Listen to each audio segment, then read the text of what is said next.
Welcome to Sweet Life Beat Life. We hope this video helps. In this video, I will compare the Telugumission versus the Scanning Electron Microscope. We'll explore these two distinct concepts, understanding their fundamental differences. One focuses on cultural and linguistic development, while the other is a powerful scientific tool. It's crucial to recognize their unique domains before attempting any comparison.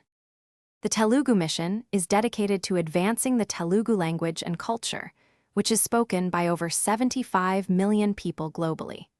These initiatives often involve establishing schools, organizing cultural events, and publishing literature. Their primary goal is to ensure the language thrives across generations, connecting communities and preserving a vital part of India's heritage. The Scanning Electron Microscope, or SEM, is a sophisticated scientific instrument. It operates by bombarding a sample with electrons, generating signals that form incredibly detailed, three-dimensional images of its surface.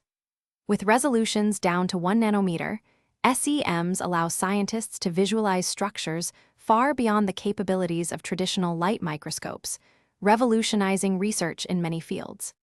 In conclusion, attempting to compare the Telugumission and a scanning electron microscope is like comparing apples and oranges. Each is exceptionally effective within its own sphere. The mission enriches human culture and education, while the SEM advances scientific understanding of the physical world. The better choice depends entirely on whether your goal is cultural preservation or microscopic analysis. Thanks for watching. Consider subscribing if we helped you.